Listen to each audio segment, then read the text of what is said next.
My purpose is, Trent Shelton at my pure who am I? Because when I understand that, I can go in any placement, right? I feel those are placements. I can go in any of those placements and actually live my full potential, actually make a difference.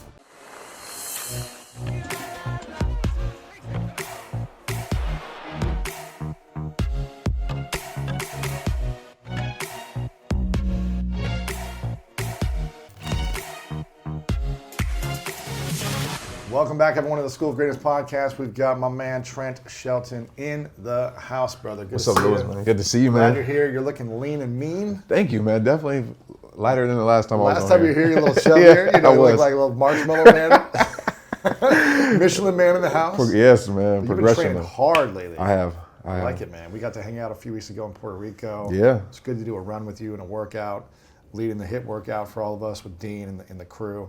And you've got a new book out, man. I'm excited about this because last time we talked, we kept saying, like, when's the book going to happen? Yeah.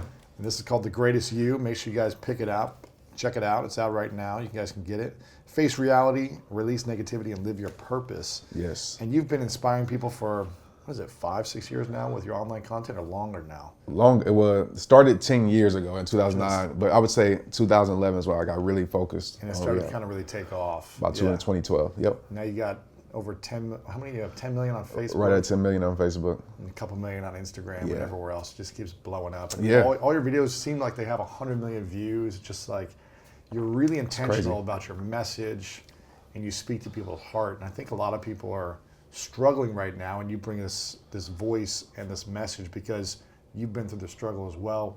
We talked about, in your book you talk about this, but you're married and you've got some beautiful kids right now. Yeah. Another one on the way. But back in the day, you weren't like this perfect like husband, boyfriend. Not at all. You tell us a story. You were dating someone, but then you had a baby with someone else at the same time. You were off and on. What was going on? It was tough, man. So it was my first year in the NFL, and just throughout college, man, like that was a lifestyle. I mean, growing up, that was the picture of success. It's money, cars, women. That's what we thought success was. So I wanted all those things when I got it. And so got caught up in that lifestyle that was new to me at 21 years old, 22 years old. Had a off and on relationship. That's no excuse to do what I did, but it was off and on. And she actually lived in New York and I was in Indy. So it kind of gave me room to do what I wanted to do. Exactly. Exactly. Have fun. Exactly. And live my life at that point, man. And I ended up meeting Maria just being out. She was in Indianapolis. In Indianapolis, yep, in Indy. And beautiful. I mean, when I first saw her, I was like, man, she's bad. Yeah. I was like, just being honest. She was a bad girl. Yeah, and we messed around and we were friends and ended up getting her pregnant. Yeah. And that was While you were dating someone else. Yes. See, that was tough, man. That was really tough because even on a deeper level, the girl I was dating, our families were really close. Ooh. Like I've been knowing her since I was born. Like our family, our moms are best friends. And so it became very much a lot of friction. The betrayal, the lies, the everything. deceit. Everything. And I was hurting more than just her. So now my mom and her mom are not friends. Well, they're friends now, but at that time, they were going back and forth with each other because, each was trying to protect their child.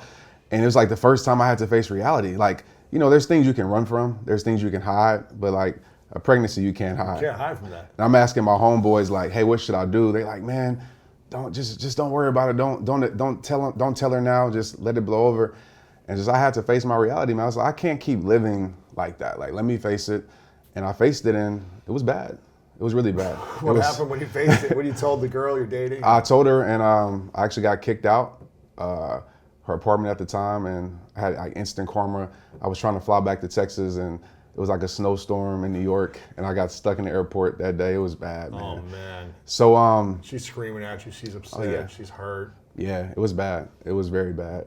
And of course, over time, and even being not just rude to Maria too. Like I was blaming her. I was trying to blame everybody for my mistakes. So I'm blaming her, telling her like it's your fault, and not being a man I should have been to her during her pregnancy. Right. So for the first 5 or 6 months in her pregnancy, I wasn't too active, just to be honest with you.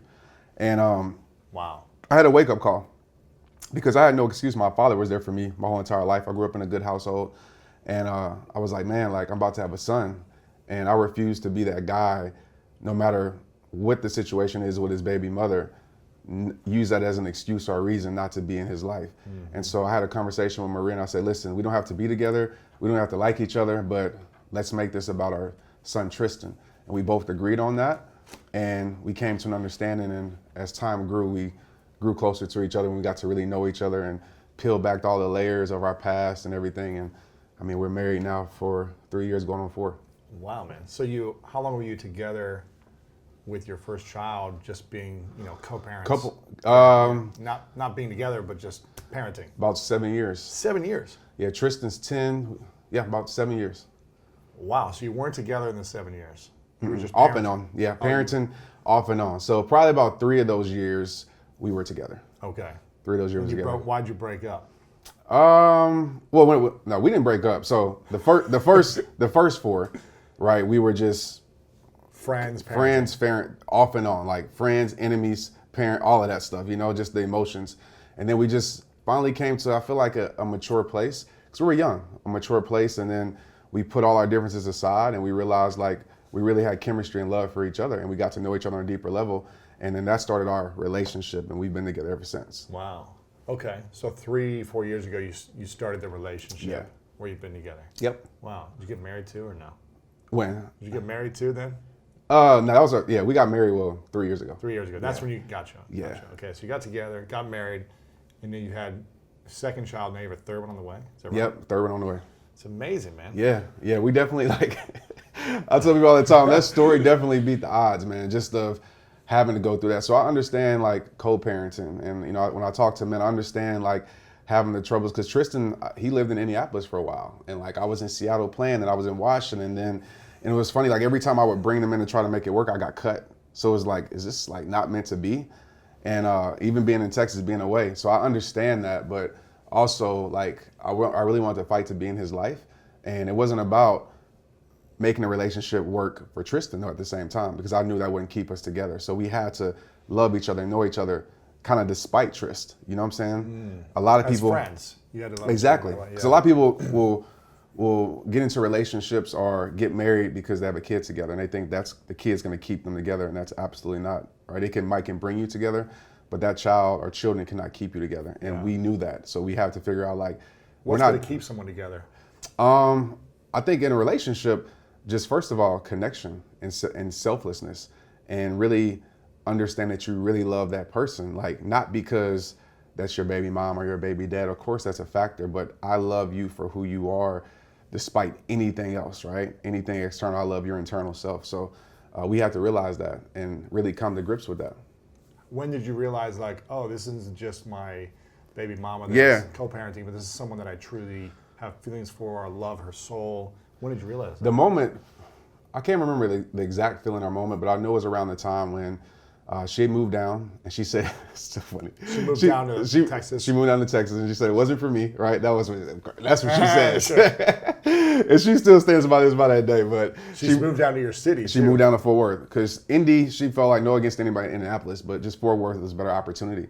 And she always said, well, if it didn't work out with you, there's other guys in Fort Worth, and Texas is better than Indy, right? Wow. So moved down, and when I realized it, man, is how once we put our immatureness aside and became mature, how she had every right, because I was struggling. Like, she had every right in the world at that point to like beat me down.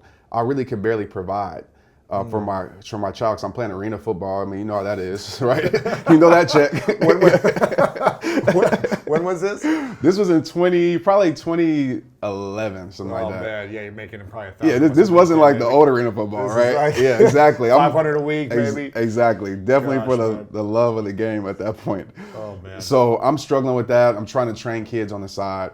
And so I'm in a vulnerable position as a man, not being a provider. And she had every right to be like, okay, this is my time to shoot shots at him and tear him down. But instead, she built me up. Really? Big time. She built me up. And How so? Just by encouraging me. Like, when she realized, because I had just started rehab, like rehab time started in 2009. But this is the moment when I started to realize, like, okay, this is something as far as me speaking and as far as a brand and building it.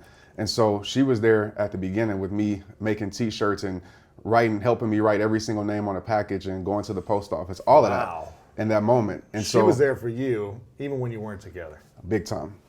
Big time. And so you probably started to feel like, wow, this girl's really got my back. She really cares. In the ugly moment. And I'm not really treating her well, and she's still there for me. In the ugly moment, because when I met her, you know, I was a football player. That was my highlight. So I could say, well, maybe she's with me because of that, right? Because that's my beautiful success. But when it was the dark moment of my life, my rock bottom, and she was still there for me. And she was like, she could have just been like, rehab time, like, no, you need to get a real job. And other people were telling me that. She was like, I don't know like what it is you're gonna do, but I'll help support and I'll believe in you. Wow. With that. So she like held it down. That's for our inspiring. household. And so it was always my goal to flip it and be like, hey, you don't have to work anymore. And now she's an influencer herself, but it's cool to be able to do that. But yeah, she had my back when a lot of people didn't. Wow. And so that gained a lot of like realness, because I'm big on that, man. Like when you have nothing, when you're going through something, like who's really going to be there for you, who's going to have your back. And sometimes it's the people closest to you that you think would, that wouldn't, especially when it's a person that, like, she had every right to come back at me because how I treated her, you know, previously and during her pregnancy. But she went past all that and said, you know what, I see something inside of you and I believe in you and I'm going to support you. And she never belittled me, never made me feel like less during that time. It's very inspiring. What do you think it's about that's inside of her that made her be able to do that without being resentful or angry at you, but actually put her feelings aside and support you like that? I don't know, man. So we have to call her right now and ask her. But is that more of like a female quality in general, or is that just like you got lucky with her on accident, kind of? I think it could be a human quality with people. You know, it just depends on the person and their heart. And I think she really had genuine, you know, love for me, you know, too. Like, and of course, I'm the father of her son. Her dad passed away when she was 14, and so maybe she thinks that, you know, or maybe she knows that, you know, make sure Trent's there, you know, as a man. Like, I want to fully support him and make him the best man he can be for Tristan. Whether we're together or not. Exactly. But did she always want to be with you? Was that part of like her vision? Or was she like, screw this guy? Yeah, I believe she was attracted to me, and I believe she wanted to be with me. But I think, you know, after all the mess that was going on and that whole thing of within that, you know, span of years, I think she got to the point where she didn't want to be with me. But I think it was kind of a conflict back and forth. So. Yeah. What do you regret about those couple of years where you were kind of the nastier version of yourself to her, to maybe people in your life, and maybe to yourself? What do you regret that you did or said, and what would you say to yourself if you could go back and talk to that guy? Man, the things I regret is just hurting people, you know? You know how it feels to be hurt, as far as like anybody watching this. I know how it feels to be hurt. So why would I want to put that on other people when I wouldn't want that put on myself by other people? And so I would always tell myself, I mean, I know it's the simplest phrase in life, but treat people how you want to be treated. Give the respect you wish to receive. Give the loyalty you wish to receive. Because a lot of people say, you know, I want loyalty, but they don't give loyalty, you know, or they don't give support. I want people to support me. Well, who are you supporting? And so for me, it's going back and saying, you know, be a reflection of what you believe and what you truly stand for, and make sure you pass it on to other people and set that tone. Yeah, I think I talked to Matthew Hussey, who's a friend of mine. He's a relationship coach for women. He told me one time, like, a lot of women will ask me, like, how do you find the one? Like, how do you attract the one, the person you want to be with? He's like, make a list of all the qualities you want from that person, and then go be those things. Yeah, so write down every quality you want to attract from that person, and start being that thing. You know, if you want a loyal man, be a loyal woman. If you want a giving, a caring, compassionate guy, you know, be that towards other people. Yeah. And you'll attract that. So that's powerful, man. Wow. I'm curious to know, you had your vision was, your purpose was to be an athlete, right? As a kid, you wanted to be a professional athlete. Is that for sure. True to say? Yeah. But then things got off track, and you got cut. You play arena ball for $100 a week or whatever we're getting paid.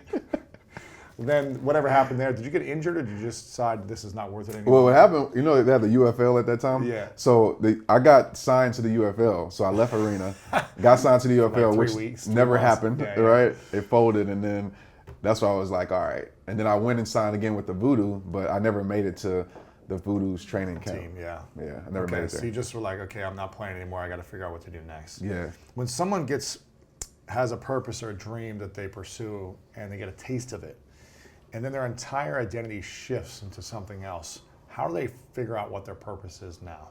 Yeah, so I have a take about purpose, and I want to touch on it. And a lot of people, I haven't really heard it said like this, and it's actually in the book. I actually wrote the chapter of the book, and I went back probably months later. I was like, I want to take this, I want to change it.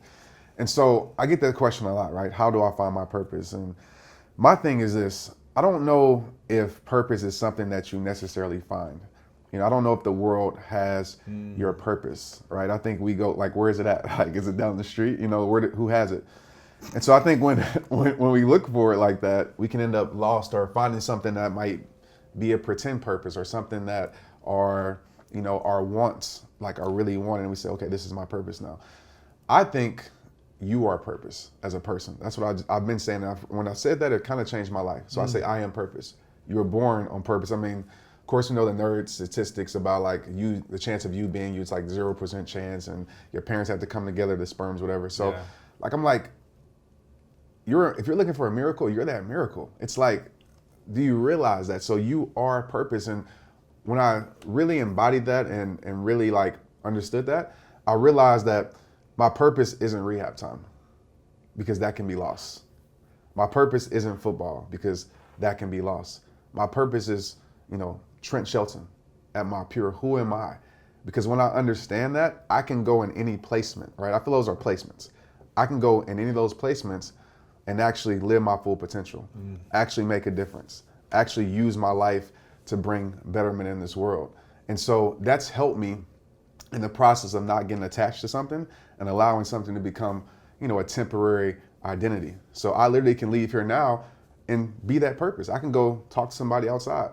So you don't need all these different things. Yeah. Now people say, well, what's the avenue, right? Of course we look for that. What's the placement? Exactly. What's the placement? The mechanism. Exactly. And I just feel like with that, it's kind of a deeper soul search. So like with me being a speaker, I never wanted to be a speaker. I thought being a speaker was corny. I didn't grow up. It's like, I want to be a speaker when I grew up. I wasn't into personal development. Like I was raised pretty much on hip hop, to be honest with you, And when I look back now, I realize how many times like people have put the calling in my life for this, or people have identified that, because I'm naturally an introverted person. But when I would speak, people would say, man, like you're going to be a powerful speaker. I can probably name 4 or 5 times in my life. And so I think that they speak it into you. Exactly. And that magnet that you have inside of you, you start to realize, I call it the magnet because it's what attracts people to you. And when you understand your magnet, that's when your power is released. So I realized like people were identifying my magnet way back then. I just was too blind and too wrapped up into what I wanted to do that I couldn't even feel that. So maybe a step that somebody can do, like ask people, like what is it about you that gravitates people? Like what's your magnet? I'm sure people will tell you it's like, oh, it's your smile, or it's the way you speak, or it's the way you do this and that. And then you just got to go do trial and error, test it out. Try different stuff, yeah. See what you like. I think at the end of the day, you can have a lot of people telling you what you could be good at too. But it's got to resonate with you at the end of the day. Fulfillment. You've got to be the one that says, yeah, I want to do that, or I want to try that and explore that. And you're going to figure out quickly, like maybe if everyone said, you're going to be a great speaker, and you did it for a year and you hated it, like, well, at least I tried it, and I don't have to think about it anymore, and maybe I can speak in a different way. Maybe I can do these creative videos where I get to speak my message online, but I'm not in front of a big stage of people. So you can still figure out a mechanism in a different way with your gift. Yeah. And try different stuff. I agree. So, maybe it's like you loved writing and everyone said, oh, you should go write books. And you try it and you really didn't enjoy the process, but you liked writing movies, you liked writing TV shows, you liked a different creative process within that mechanism. So, yeah, I think that's a great idea of saying I am purpose. Yeah, it just empowers you. Now you're not like feeling like you're incapable of doing stuff. So how does someone, when they figure out, okay, this is the gift that I have. I'm born with purpose because I am that purpose. And I have this talent, this gift, this attribute that adds value to other people. Right. So I'm going to go start doing this thing. But how do I actually believe in myself and develop a champion's mind of like, I want to do something at a high level? Right. How do I develop that mindset when there's so much competition? Yeah. There's so many people who are better than me. I'm so far behind. I'm so young. I'm so old. I'm so whatever. I don't have the resources yet. How do I develop a mindset of belief that my purpose is something that I should go all in on? Yeah. So, man, this is a packful question, man. We have to go through layers of this. So there's a lot of ways. I mean, I think one thing that you can do, I think fear is a part of that, right? Like fear, you might not go all in because you're fearful of, like you said, you might not, be as great as someone else, or you might not, succeed in that field. So for one, understanding what fear is, which for me, it's basically just creating a known result from a situation you haven't experienced yet. So you're telling yourself what it's going to be before you're ever going to do it. So of course you're not going to go do it, So if you believe this result is going to happen, it's going to be bad. Exactly. I'm going to fail. I'm going to look stupid. Everyone's going to make fun of me. Then you're probably not going to want to do it. Exactly. Or be able to give your full, like it's like playing football. Like if you go out there and we're going to lose, or I'm going to have a terrible game, more than likely you're going to have a terrible game. It's going to be hard to operate at a high level. So I've just learned I always say, if fear was a door, and behind this door was all this negativity things that I'm saying, like I'm going to lose, I'm going to suck, I'm never going to walk through that door. So in order for me to walk through the door, even though the door is super scary, I have to make empowering things on this side of the door, right? I'm going to learn, I'm going to grow. Even if I don't win, it's going to be something valuable in it. So let me walk through this door, right? Even though it might not be perfect, I'm still going to find growth inside of it. So to me, that's like a small little trick to really hack fear and get over fear. And also, of course, Brendan talks about this a lot, not just repetition, but really focused repetition, finding an area and say, you know what, I'm going to get better at this, because sometimes fear comes from not being prepared. You know, I mean, if we go back to sports, if I'm going to a game, didn't watch tape, didn't do any of this stuff, I'm going to be pretty scared, or taking the test, Yeah. So preparation also is a part of that. And so I would just tell people, you gotta figure out all that, how to get over fear, but just go out there and do it. And one way to go out there and do it, I use leverage questions with myself. Like what? So I'll go all out, bro. This might be over the top stuff, but so I was running. What's a side next to running? I don't know what the trail was. My friend took me on a back trail, and as I'm running, it sucks. It's uphill. My heart rate is zone 5, and I just tell myself if I quit on this, then I'm not living it for rehabbers. If I quit, then I'm putting a mindset in myself that's a quitter, and my son and my daughter are gonna feel that. I go over the top with it so I don't give up. And so with leverage questions, it can be anything. It can be the simple leverage question that tomorrow's not promised. I mean, that's one of the best ones, right? 150,000 people die every day. Tomorrow is not promised. So if I'm not going after it, then I'm gonna die incomplete. Wow. I'm gonna die being a person that I wasn't created to be. I want to meet the greatest me. I want to meet my full potential. So I told Tom this yesterday about, I would literally go to cemeteries at one point, and this seems super creepy, and weird, but I would go to cemeteries. After my friend committed suicide, death became so surreal to me because it was somebody that was next to me. I would go to cemeteries sometimes with my friend and just walk around and be like, bro, we're going to be here one day. Wow. And it's you look at the tombstones, you realize that death has no preference. Different ages, it's 5-year-olds or 80-year-olds, it's black, it's white, it's women, it's men, it's children, it's adults. And it just made it super surreal for me. So gain leverage, right, in your life. What's something that's gonna make you move? That's all you have to do is move. Take that first step. That's the most important step in the journey.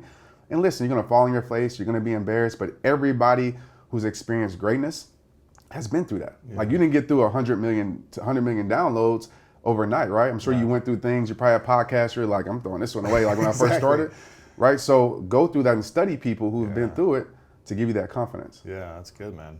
How else do you develop a champion mind for yourself? How do you push through your dad? You're gonna have 3 kids here soon. You've got traveling all the time. You've got book launches, videos every day, all this stuff. How do you stay in that mindset consistently, and do you drop off ever?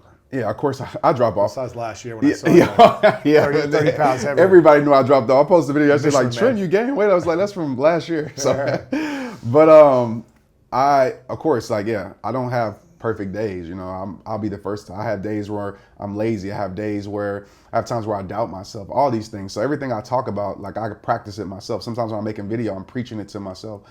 But how I keep a championship mindset is I understand these 5 principles in the championship mindset. I understand, and it's words that everybody's heard before. But I think when you break it up, like I've studied high level people. Like I've been around, of course, athletes. I've been around people as yourself, and we all have these qualities. Like everybody has them. So number 1 is commitment. And commitment, staying loyal to what you said you were going to do long after the mood you said has left you. Yeah, being your word. Exactly. Yeah. So when that mood leaves, who are you going to be? So some people might be watching this podcast, they're going to be hype or whatever, and it's like, I'm changing everything, which is great. But we know when real life hits, who are you going to be? Call it the New Year's Eve mindset, right? Yeah. New year, new me. So you got to find commitment, and I would just challenge people, like find something small to stay committed to. I mean, fitness is a great thing. Yeah. Say, hey, I'm going to go to the gym, you know, maybe 2 days a week, 3 days a week, and stay committed to that, because if you can't be committed to the small things, don't expect big results and big things to happen. Boom. Yep. The second thing is discipline. My definition of discipline is probably the easiest definition ever. Just get good at saying no to the things that don't get you a yes. And that's very hard, because there's temptation out there. There's just bad habits that are just waiting for you to start doing. So maybe it's your friends. Maybe you got to start saying no to your friends. And maybe, you know, your friends aren't bad friends. It's just that when you around them, they're not doing the things that you want to do, or they're not at a place where you want to go. Like I had to leave some friends behind, not because they were bad to me. It's just that hanging around them, I knew that mindset was contagious, and I knew I wasn't strong enough to be around them because I would fall victim to that lifestyle. Right. So I had to let them go. I used to like to party. Like I tell people like, oh, how'd you stop partying? And like, I was like, I used to love partying and going out. Like I probably still do like it, to be honest with you. Like it's fun. But I just tell myself, like, where is this leading me? I mean, I'm 6-7 hours in the club, and you know, you're 3 hungover. a.m. Exactly. Yeah. And it's like, where is this really going? You know, it's just like a false sense of fulfillment that actually moves me nowhere. And so think about that. Like that's discipline. Discipline is, you know, you saying no to the cake or the pie that you really love. Like discipline is not saying no to things you hate. That's easy. It's saying no to the things that you love or like that won't get you to a place where you would love to be. That's good. Third thing is the magic word for everything: consistency. Yep. And my definition of consistency is anchor your actions in greatness so daily you produce nothing less than your very best. So when you're consistent, you become reliable. When you're reliable, you become a trustworthy person. People always ask, Trent, like, what was your thing with rehab time? How did you grow? And I just tell people, I've been consistent and living the purpose. You've been consistent. Like consistency pays off. Consistency makes you a go-to person. If I was an off and on person, or came with an off and on switch, and 1 minute on my page I'm talking about positivity, the next one I'm talking about something just to go viral, people wouldn't come there. People come because I know Trent is going to talk about something with self-worth or something with growth. I'm going to listen to Lewis because he's going to have somebody or even himself pouring into it. So I know I can go here, and also I can tell other people to go there because I trust the information that they're giving. Yeah. So be consistent. Like, you don't have to be the most talented, the most whatever, but if you're consistent, it will always pay off. Love it, man. The fourth thing is faith. And faith for me is believing the odds are beatable even when the odds say it's impossible.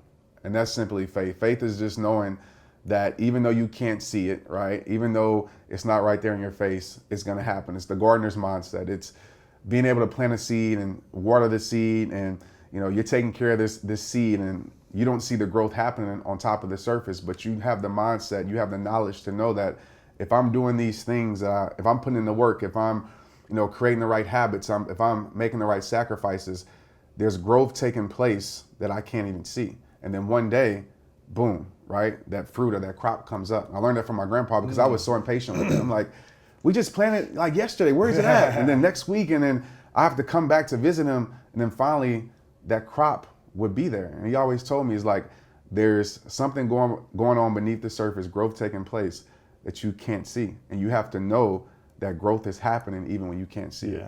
And it's the same thing with your business, with your mission, relationship, everything. Health. You got to know if you're doing the right things, it's going to happen. Yeah. And for me, that's always kept me, you know, focused, just understanding that faith, like, man, I'm doing the right stuff, so it's going to pay off. Even in fitness, I mean, you if a week or two, you're not seeing major results. But you keep doing it, then one day you take off your shirt or you're running and you're like, man, I'm not as tired. Yeah, I'm good. Yeah. So put in the work. Fifth thing is heart. And heart is finding the strength to give more, even when everything else, even yourself, says you have nothing left. And my demonstration of that would be kind of that marathon mindset. Just I think it's like mile 19, they say, right? It's like the mile or mile 21. It just catches up to you. It's just like I can't do anymore. But you keep pushing on, you keep pushing through. And, everybody talks about the why and the reason. And you have to use those leverage questions in your heart, because there's going to be a time when life sucks. There's going to be a time when everything in your business, your personal life might not be going right? When things hit the fan, when the pressure is on your life. But you have to know that as long as I keep pushing through, as long as I keep moving forward, the breakthrough is near, right? Sometimes in order to have a breakthrough, you got to damn near break down. Yeah. That's what a breakthrough is, right? So that's the championship mindset. And those are things that I remind myself daily to practice and to keep in place with my life. You're training for a marathon right now? It's funny. I'm actually running a half marathon on Sunday with Rachel and Dave. This in Texas? Yes, because they asked me and I was just like, I said yes before I thought about it. When did they ask you? They asked me like a few weeks ago. We were in Puerto Rico? Yeah, it was like, we're running a marathon, you should do it. I'm just like, a half marathon. I'm like, all right, but I've been training like 6 miles. 6, 7 miles. Yeah, consistently, so I'll be fine. That's fine. But yeah, I was like, man, I should have like waited till I said yes first. In Austin? In Austin, yep. I think it's Waco. It's in Waco. That's why I did it too. Okay. Baylor's in Waco, so that's nice. my college is. So I was like, cool. I think it's powerful for us when we make commitments on things that scare us before we're ready. Yeah. Because then we get ready. Exactly. You know what I mean? It's like, maybe you didn't want to do that, or maybe you're not ready for it, but you had 4 weeks or whatever it is, 5 weeks to, okay, let me get my game to another level now. Let me be even more diligent, more committed, disciplined, consistent, and believe that like I'm going to be able to push through by creating a routine now for this game plan, for this goal. Exactly. And so you've probably been more disciplined in the last 4 weeks than you were before that, because you Big knew time. you had something at stake. And I don't want to go through Yeah. that process of like not being in shape for it, because that's hard. And I think a lot of us don't have enough at stake in our life. There you go. We don't have enough at stakeness. That's why I think it's important to challenge yourself every year with big challenges. Something that's like, gosh, can I do that? It doesn't have to be a marathon, but maybe you can start out at a 5K or whatever it may be. You can start off with something, or you don't have to write a whole book in a year, but you can get started on something. I think the bigger the challenge, the more committed you become to your life. Yeah. Like like you that. step up to something greater than yourself. You lean into that faith. You're like, wow, I've never thought I could do this, but I got to figure it out because I made a commitment to myself, and I want to honor the commitment. And when you follow through on some big challenge like this for yourself, you gain so much confidence and belief and poise and grace. And when you continually do that, week or month or year after year, you just become better and better. You become the greatest you when you have big stakes in your life, I believe. No, I definitely agree with you on that, bro. So it's almost like, okay, I had the baby before I was ready to get married. Exactly. But then you like leaned into it and you grew up and you got ready for the marriage and the relationship. But that was a big stake. Big stake, bro. Big It's stake. probably not the best way to go I about wouldn't tell people to go. Yeah, don't go break. use that as your stake. But you're right, though. It But made maybe you me- wouldn't have risen to I wouldn't have. who you are now I wouldn't have. without having a child. Maybe you're like, wouldn't have. I'm going to have fun for the next 10 years.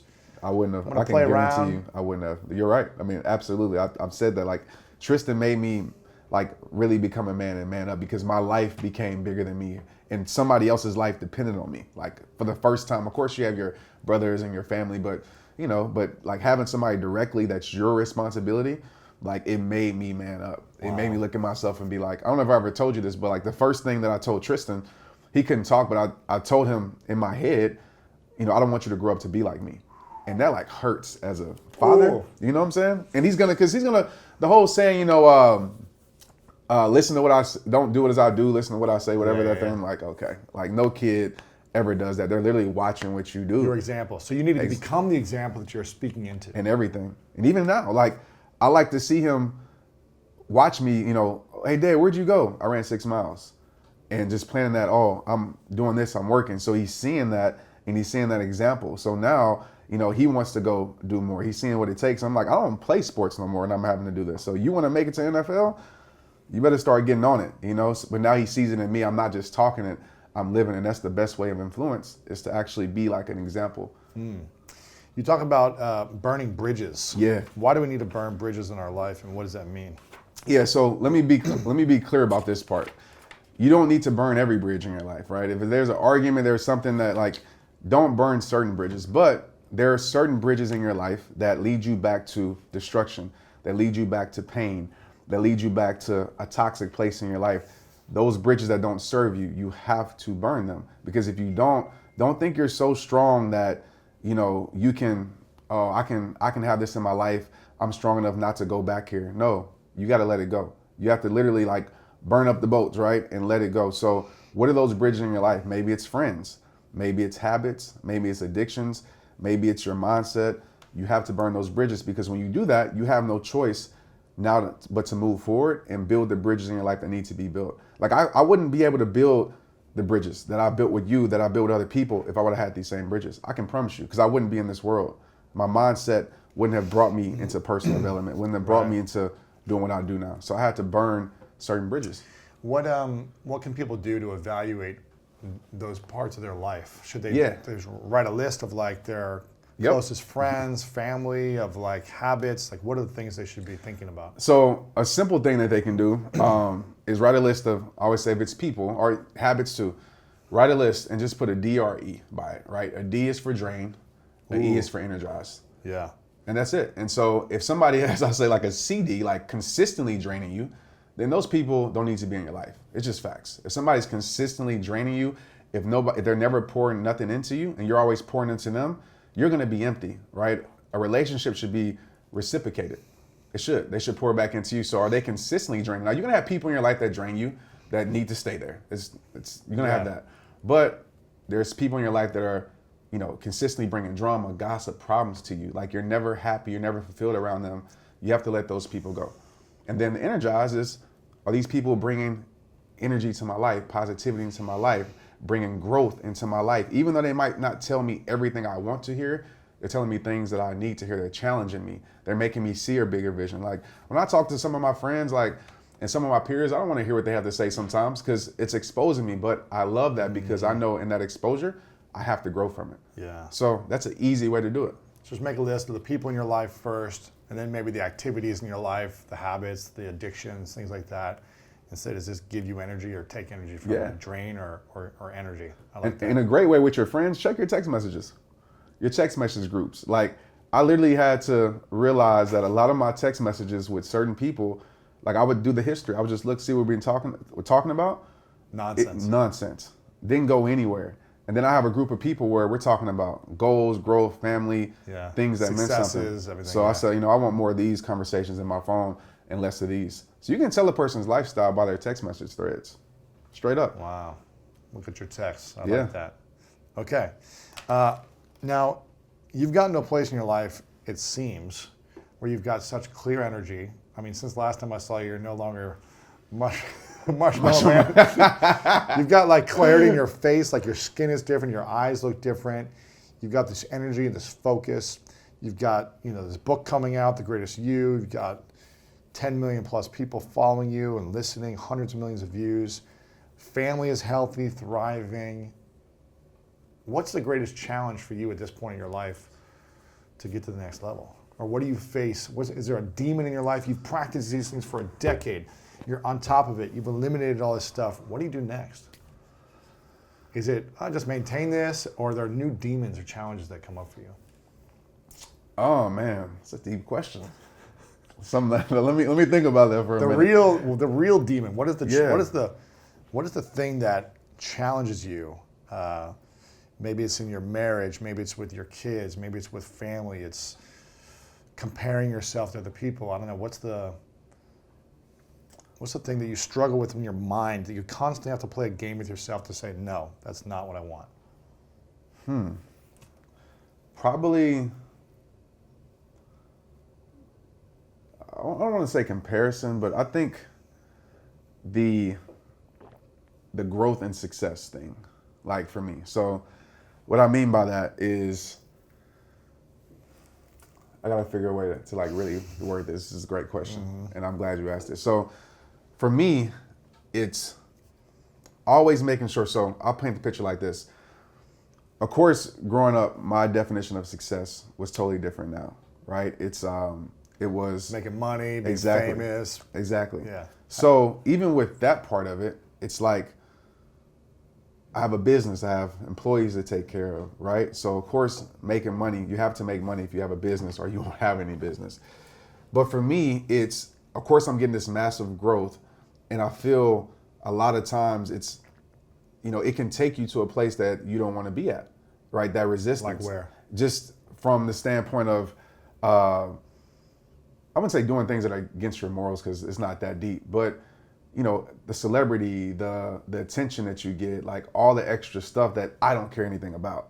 I don't. I can honestly say that because I've had those things and those things didn't fulfill me. So I'm the guy that's like, shying away from that. Yeah.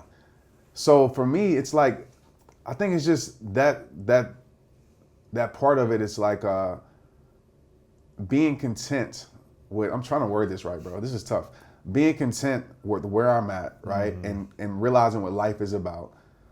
Or better yet, I'm sorry, I'm trying to put this in the right words, man. This is just straight up real. So better yet, it's about, am I being, I wouldn't say the word lazy, but being content with stuff, right? Versus being like pushing. How much do I need to push, right? I have that battle because it's like, okay, I mean, it's just so hard because every single day I create videos. I create videos every day. I can impact people, I can speak and all that, but is that really worth it? And so Bob Goff has this quote. I should have just said this at the beginning to make it easy. But he's great. I love him. I'm paraphrasing it, but he said, like, I don't want to be successful at the wrong things. And his quote is a lot more beautiful than that, but I'm just paraphrasing. I don't want to be successful at the wrong things. And for me, it's like, what does success really mean? I know I'm impacting people's lives and it's great, but at the expense of what? Like right now, I'm not at home, with my kids, obviously, my family. And so it's like, it's that battle. Do I just chill and relax and be okay and say, you know what, this is fine, let me just keep doing this? Or do I grow? But I know in growth, a lot of other sacrifices are going to take place. So what is the greatest you then? Is it constantly reaching the next level and impacting more people? And I don't think so. Or is it being content and living like a balanced life and making sure you're healthy and happy? Peace is the greatest you. Yeah, it's true. I feel like. Inner peace, man. If you don't have inner peace and you have all the success, what's the point? That's where I'm at. Like that's the definition I've came to in the last year. So true. With success is like, it's peace. It's getting to my core self. Like I'm interested in like, who is Trent Shelton at the core without all this stuff over the last 34 years that's been added on and all these ideas in the world. Like I'm just like hungry for that because I know at the end of life, I ask myself this question a lot and I don't know why lately, but I'm always asking myself what really matters. Like at the end of life, what's gonna really matter? I know when my mom being sick, that really opened my eyes up to a lot. It's like, what really matters? And I don't wanna get to the end of life knowing I lived a life that, of course I made a lot of impact, but I didn't make the impact in the places that I should have made it. So that's why I was saying, even with youth sports, like I wanna get into that. That's cool. And everything. So that's the battle, man. And it's a lot because everything's coming at you every type of way. So it's like, am I being lazy? Am I not doing enough? Am I exactly? Or am I where I should be? Yeah, exactly. Or is there another level? And like some people are that drives them like the next level, but like how many next levels if you're losing yourself in the process of doing it? So like that's. What if you're reaching the next level and you're not losing yourself? You continue to explore yourself and you unlock new things and you're growing. So maybe it's an answer for each person. It's different for every person. I think so. Yeah. I think it's your definitions and your meanings and what you want out of life. Yeah, because I don't have kids right now, but I can imagine, like, I'm getting old. I'm 36. I just turned 36, and I'm like, when I turned 30, I looked at a baby differently than when I was like 29. I saw a baby and I was like, huh. Like, yes, kids were cute and I liked them before, but I was like, oh, like almost cried like a little bit, just like seeing a baby, because I could see what it could feel like being a dad. And 36, like I feel it more and more. I still don't have the desire right now to have kids, but I feel like, okay, one day this is going to probably change my life. Yeah, for sure. My whole priorities will probably change. For sure. For like a deeper meaning of family and like intimacy with like a small group of people and making sure I want to be there for them. I can only imagine like once you're away from your child for like a weekend or a week, it's probably for sure. breaks your heart. Yeah, and that's why like I sacrifice so much in that. Like I'll be like, no, I don't want to do that. Even if it's like financially like good and great, I'm like, nope. Because at the end of the day, I know what Tristan, Maya, my boy or girl, is gonna remember. And so like I'm flying back literally on a red eye just to be at my son's. It's called a Gator Run. It's like a little run they run around the school just to be there. And it's not a track meet or whatever, but I want to make sure that he always knows that even despite everything I had going on, I was always present in his life. Like, so success to the world means absolutely nothing to me if I'm not successful to my world, right? So so that is the balance factor of my life and trying to figure out that. Like, I'm a type of guy where I probably could be like somewhere on an island somewhere with my family and like disappear and be good. Happy. And be good, yeah, just with just the normal stuff. But then there is a side of me too that I know requires me to fulfill the calling I have in my life. Being in the spotlight or making these videos, like that doesn't, I'm an introverted person by naturally. Like that stuff used to give me anxiety. I said this the other day, being in a crowded room, I still feel alone at times. That's the type of guy I am. And so, but it's my calling and I know that I was created for this and I'm meant to do this, so I had to walk into it. And it fulfills me, by the way. Like it's not like I'm doing this and I hate it, but that's just who I am. So sometimes I want to fall back and be like, I don't need people on Instagram and all that type of stuff, like Facebook. But then I understand people need me, so. Oh, snap. That's a whole other thing. It's part of your purpose. It's like, if you're on an island by yourself, would you be doing a disservice to your purpose? Exactly. So it's kind of it's trying to figure out the balance for yourself. Like Big being time. content with the impact you're making and happy with what you're making now, and also being present for your life and your family and how much to push. That's interesting. It's tough, man. I think our mind plays tricks on us too. Yeah. It's like, what is enough? There you go. That's a great question. I asked that question actually when I was here last time, when I was going to New Zealand. I had that on the camera. I asked everybody in the audience that question, like my VIP. They came on camera and said, "What's enough?"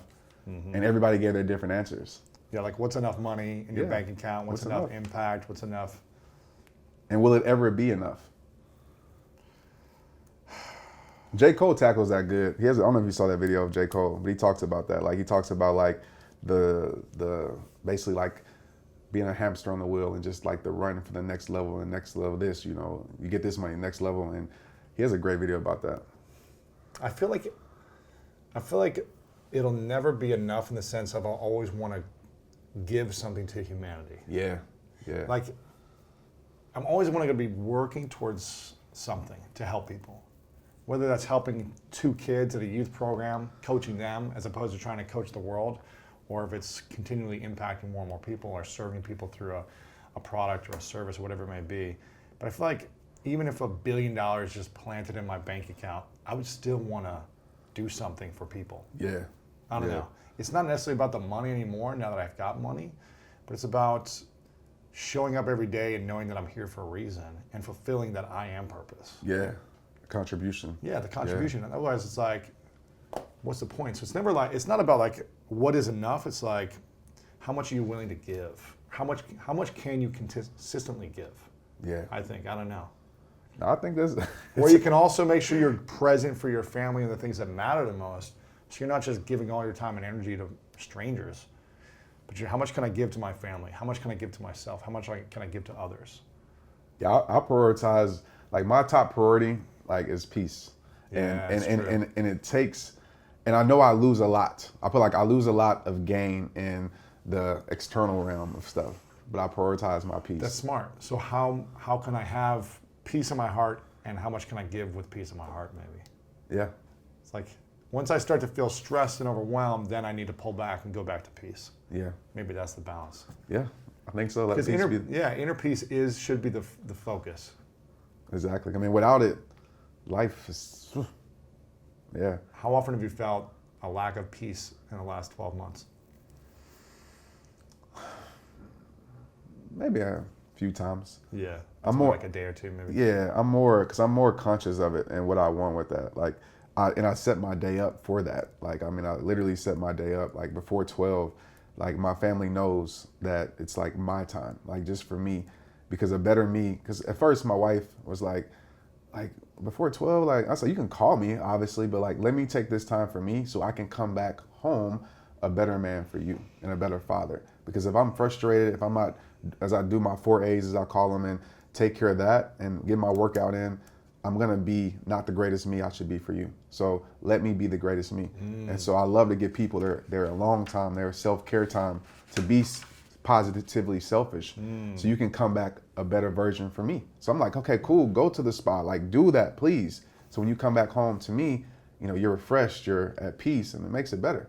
Yeah. So, and my wife has realized that, and see how better I am for her and for the kids. What are your 4 A's? So the 4 A's, some really simple, but it works. So I always say how you start your day influence your day. Obviously, you have a great video about that. And a great book too, right? Yeah. And so the first A is appreciation, obviously. Wake up, gratitude, thank God, thank, you know, whoever you thank them, you know, be appreciative for life. 2 is affection. I always say hug a day keeps depression away. So I usually hug my wife, my kids. You might not have somebody, and go hug your coworker or something. Be weird at first. And 3 is accomplishment. So set your day up for a win. So do something. I used to dunk a basketball on a 7-foot goal until we got rid of our goal. It just made me feel powerful. I started my day off with a win. So that's accomplishment. 3 is accomplishment, and 4 is activity. And that's usually my workout. So I always say, you know, movement is very critical when it comes to mental health. Like move, get outside, nature heals, and protecting your peace. So that's like my protecting my peace thing. That's what I call it, like protecting my peace. Protect the peace. That's right. I like that, man.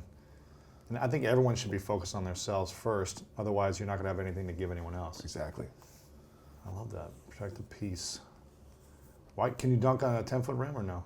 Right now, yeah, I probably can. Yeah. I got to get warmed up. That's too too. early in the morning. I was like, yeah, I'm not. Maybe when I got 25, but nah, like. It's tough, man. Yeah, it's different now. It takes a couple of warm-up tries for me too still. I love this, man. Make sure you guys get this book, The Greatest You. Trent's got some of the most inspiring videos online right now.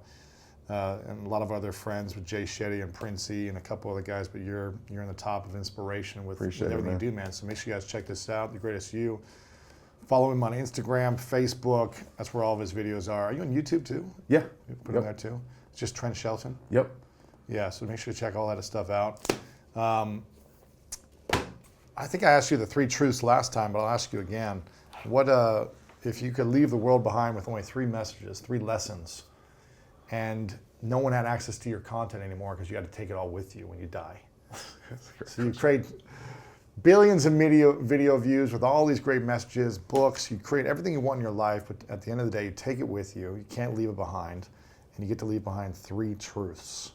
All right. What would you say is the 3 things that you would leave behind for people to be the lessons you would leave behind? Number 1, it all starts with you. Self-responsibility. The world owes you nothing. That's where your power is. Number 2 would be protect your peace. And number 3 would have to be your life isn't over. So. What do you mean by that? Just no matter what you're going through in your life, no, it's not over. It's another story. It's another chapter. Sometimes in the storm, you know, we feel like it's gone, it's done, but your life is never over until it's over. So you always got more in you. You can always rewrite a new story. Exactly. Just turn the page. Every day's a new beginning. Every day's a new page. I love that, man. Who's your biggest inspiration right now in your life? Someone you know or someone you don't know? Outside of my family, because that would be like a typical answer. Biggest inspiration.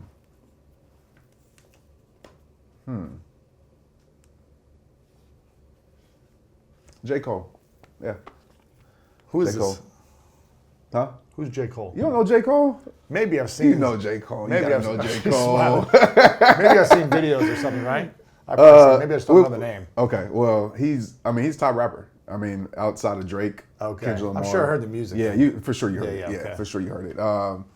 Yeah, Middle Child song. But yeah, J. Cole, just for the simple fact that I love his message. I just love to see people at such a high level, but don't lose themselves. Like I saw a picture the other day, he's riding a bike in New York, getting his haircut at just a local barbershop. Yeah. You know, so, and he's always giving back just cool things. And he just does everything against the grain, you know, as far as like going against the machine and calling out the things that need to be called out. And just the person like you can be a regular human being and still do great things. Oh, So that's cool. kind of like, I like his message, man. Of course, I love his music. I'm a fan of his music. So it's kind of one of the people that I'm like, salute. I like what you're doing. That's cool, man.